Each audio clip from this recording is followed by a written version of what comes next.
questions were, who gave you permission to operate? Was it President Obama? There was no permission to be asked. It had been done by my predecessors. It was permitted. I didn't have to ask anyone. If you get indicted, would you drop out? Oh, for goodness, that is not going to happen. I'm not even answering that question. So that from last night in South Florida, Hillary Clinton, a strong reaction when asked about the email controversy. I want to bring the judge, senior judicial analyst, Anna Napolitano with me. Judge, good morning to you. Morning, Bill. Jorge Ramos was doing the questioning there. It wasn't just the email he was asking about, it was the server. Yes. Legally speaking, a significant distinction. Why? Because her predecessors, and let's identify them, Colin Powell and Condoleezza Rice, did not have servers in their own home. The Secretary of State has two email streams, a regular email stream and a secret email stream. Mrs. Clinton hired at her own expense an information technologist to divert both email streams to the home server. Secretary Powell and Secretary Rice did nothing of the sort. You're really comparing apples and oranges here. So when we talk about this, are we asking the wrong question about email when we should be asking about the private server? Sometimes we are.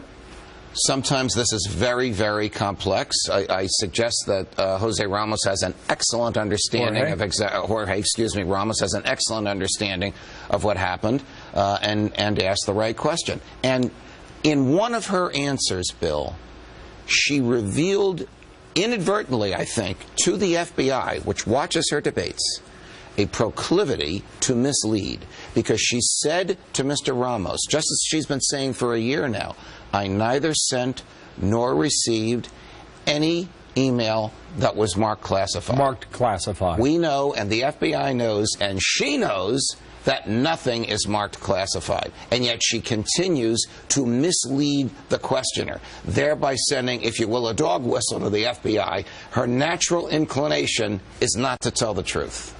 He said, who gave you permission? Is that the way to phrase it? Well, I don't know that I would have phrased it that way, but when she said I didn't need permission, that's right. She said is revealing there was no permission to be asked; it was permitted. Was correct. Her answer. She is revealing an ignorance of the law. Now we're not talking about national security law. Now we're talking about who owns the emails of a government worker when they pass on a government instrument. Answer: the government does. And so when your emails are demanded, you can't hold back and say, these are mine, these are yours. The government decides which are government and which are private. You wrote in the Washington Times the other day, Hillary Clinton's false hopes. Why false? If she believes that this will go away, that belief is a false belief. The FBI agents who are investigating her constitute the same team that investigated General Petraeus, who they believe got off very easily. The evidence that they have amassed against her is a quantum leap more than what they had against General Petraeus. This is not going to go away, no matter how she may hope or wish that it will. That reaction last night, I mean, what did you think? It was very bad reaction. Is that what the sense was? Yes. Like, 69 years is going to end in an indictment? Yeah, she should have been prepared for that type of question, and maybe she wasn't expecting it to come last night, but she's a professional. Got it. Thank you, Judge. Welcome. All right. Anna Napolitano.